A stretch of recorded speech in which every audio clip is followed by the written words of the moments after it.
And poor Dave, he's up above it. You guys are getting hit with it. I mean, just unbelievable. It was amazing standing on that turn 2 and watching the races from there. And Tim and I are ducking and covering every so often. Yeah. I mean, and especially after Track Pack and they were getting the cars out there for the first set of heats, we're getting pelted. And it was nothing like I'd ever felt before. But you're at this point where you're just standing there and not even flinching. And all these other dudes are turning and, like they're getting nailed. And I'm just standing there going, what are you doing? Right. Because you know what to expect. You stand down there in turn 2. And then that turn 2 is where, for those listening that haven't been there, turn 2 is where the pit crew members have the grandstands. They can watch the races when their cars are on the track. And then they make their way back to work on the cars. You guys stand there a lot watching the races until the cars with the cameras come off. You go and do your thing. When you're that close to the track and you get to see the speed at that track, what'd you think about that? It was cool. It was so cool because you could literally, if you could reach through that chain link and that chicken wire, you touch the cars. You could touch the cars. Yeah. I mean, we got right rear tail panels touching the wall. Yeah. Right there in front of us. Sparks flying. You can see the sparks from where we're at. I'm thinking, man, that's got to be great for those guys sitting over there. It's got to be a lot of fun. And it was convenient because we could hop straight down from there to the next car lineup to kick on those cameras. Yep. We're right there in the middle of everything. We could jump down off there, go turn cameras off. I mean, it was neat how that track flowed. I mean, it was incredible. Yeah. That's the biggest thing about that track that we've always talked about every year after the Bud Nationals is how it runs. Unbelievably smooth. They got the next 3 races lined up, ready to go. Yep, and it's perfect. When one race is rolling off, the next one's rolling on. It's like that. I told you guys. You from start to finish. There's no breaks. I was really surprised we got over a little late. Well, that was because of the dust issue because of and the putting the water down. Yep, exactly. So we get done a little bit late, but I'm thinking 35 races happened in this short time frame. We ran 35 races the first night, 36 the second. It's a lot of racing in 2 days. That's a lot of racing. And we're not talking short features, too. We're talking 25, 30, and 40-lap features. Right, 30 lap, 25 and 30 on the first night, 30 for the upper division. 30 and 40 on the 40 second. on night, too. Yeah. There's so many races that I almost got dizzy going in circles with that camera up there on top. No kidding, round and around. I'm thinking, I hate to see it, but I need a wreck. I gotta go to the bathroom.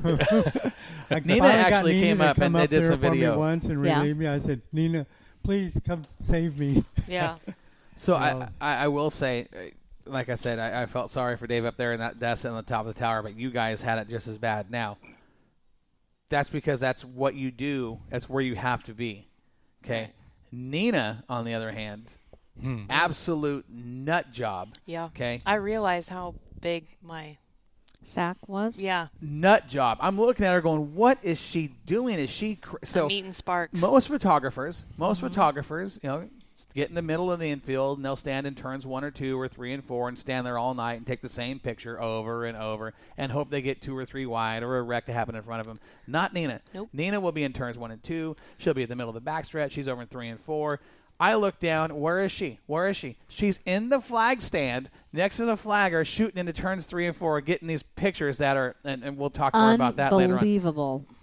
Incredible photos. So then when she leaves the flag stand, I'm looking around, okay, where'd Nina go? You never know. Is she in the stands? I'm kind of scanning. Where do I find her next? She's under the flag stand where you come onto the track. At the pit gate. The only thing separating her from the track, I'm not kidding you, is a 6-inch or maybe 6 inch, maybe, yeah. 8-inch concrete slab. She's leaning over that, but the cars coming at her wide open, snapping photos. Yeah. They were coming at me fast. So get this. As she's doing this, I'm thinking of in the past, I've seen accidents happen right at the flag stand. Absolutely. Yeah. I've seen cars hung up in those things, and they just stop instantly when they hit that. Yep. And I'm thinking, are you nuts? That's why I was thinking, man, she is crazy. But then my next thought was, I can't wait to see those pictures. Yeah. Okay. Now, there's some things happening with those pictures. We'll talk a little bit about that later on. It was insane. But, I want to hear, okay, so this, we're just kind of bouncing around. That's what we're going to do tonight. It's just kind of a laid-back, relaxed, chill recap of the Bud Nationals, okay? I want to go do a kind of a round table, and I want you to give me your highlight. What was the favorite thing that happened for you at the Bud Nationals? Nina, I'm going to start with you. I'm going to have to say the staff there was absolutely amazing. I've never dealt with so many welcoming people in my entire life they're great at a people. racetrack. The flagger going, come up here. And I'm like, wait a second. I'm going to get in your bubble. He's like, you can stand right here and right here. And I was like, that's literally where I want to stand.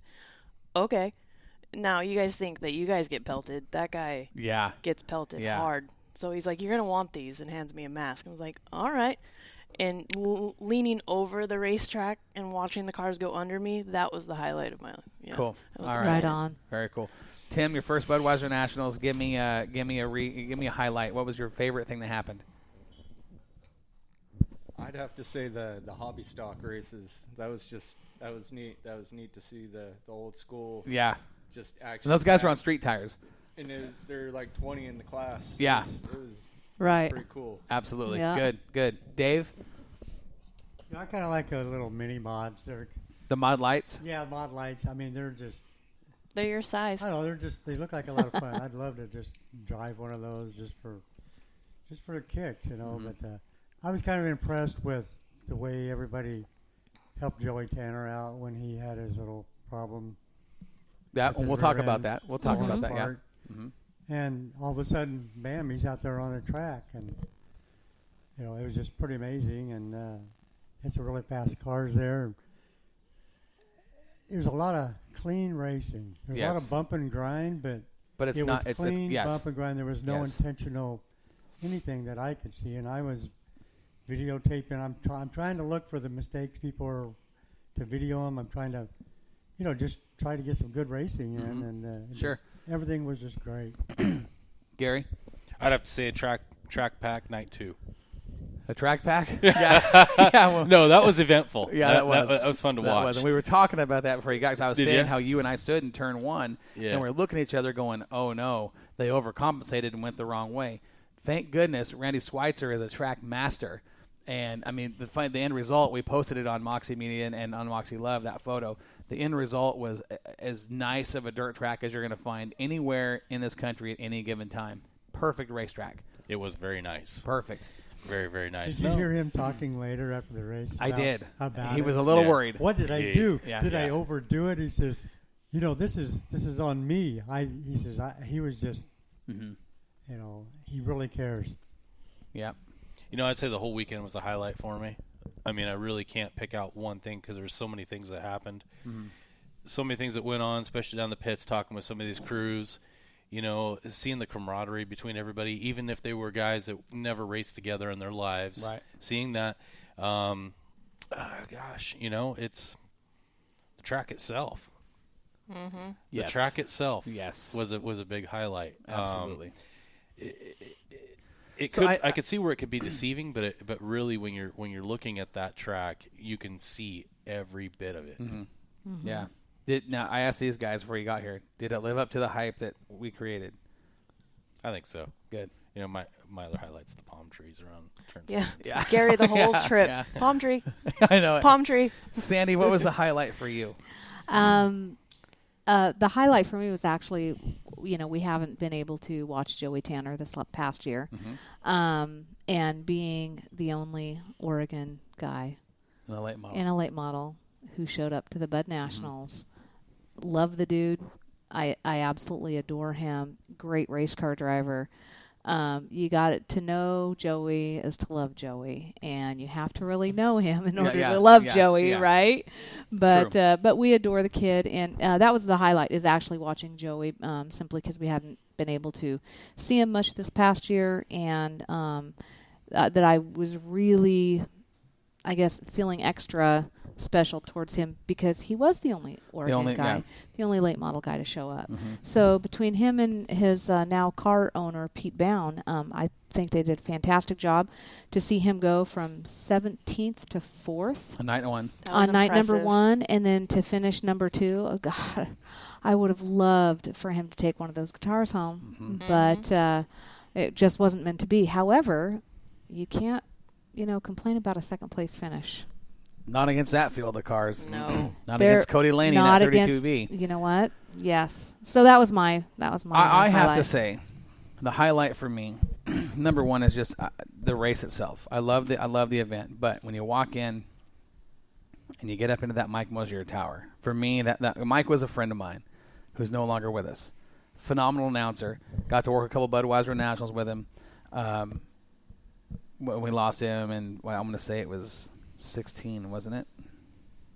Yeah, 16 I think was the year we lost Mike. So to get in the tower, to me that's it's a special thing to be I in. think it was 15. 15 to be in his tower, calling the races. At one of the premier shows in the Western region. That's always a highlight. Gary, the other thing you mentioned was the camaraderie. We saw a lot of it going on in the pits.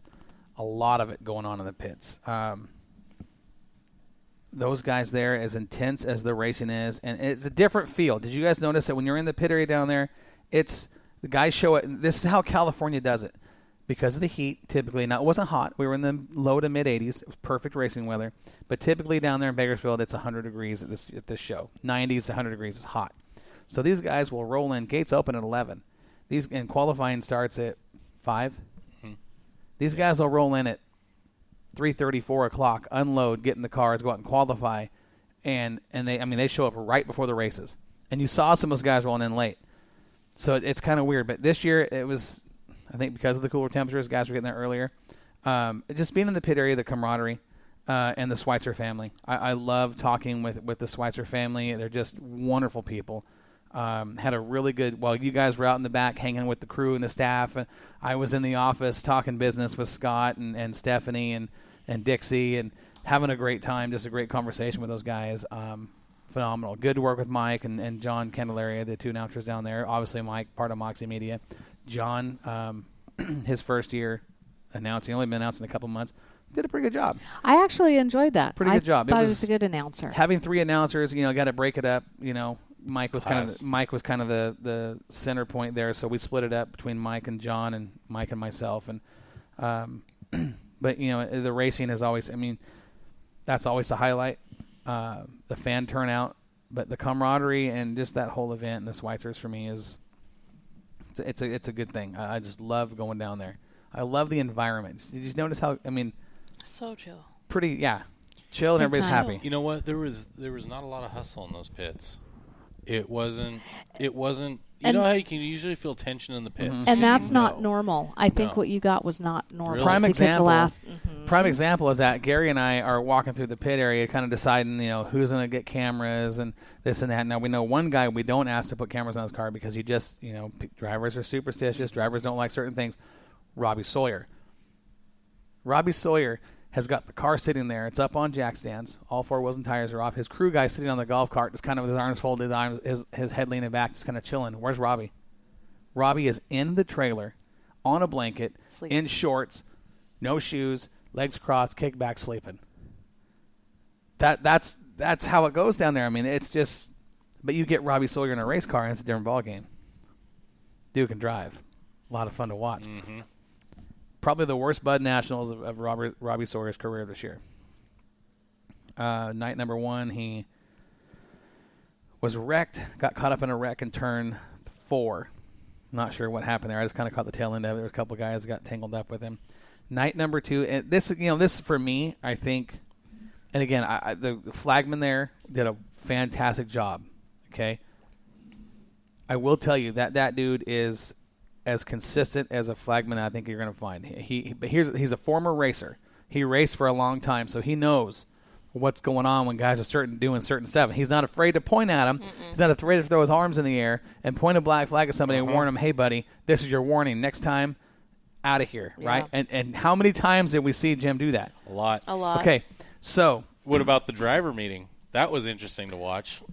Yeah, there were some things said that we're not going to repeat on the air, but let's just say he's got total command of that driver meeting. I'll tell you, he has absolute command of that. People respect him. And they do. And that's the thing.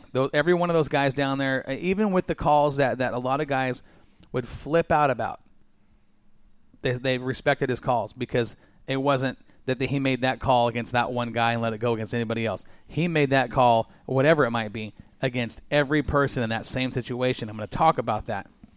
Because I thought it was the one thing for me that I thought, that probably shouldn't have happened. But I understand why, and understand he did it to several other cars. It wasn't just who we're going to talk about. I'm going to stay on the Robbie Sawyer. Robbie Sawyer was running second on night number 2 and flying around that track with Ethan Dotson in the modifieds. they had a really good race going, actually for position, for the lead.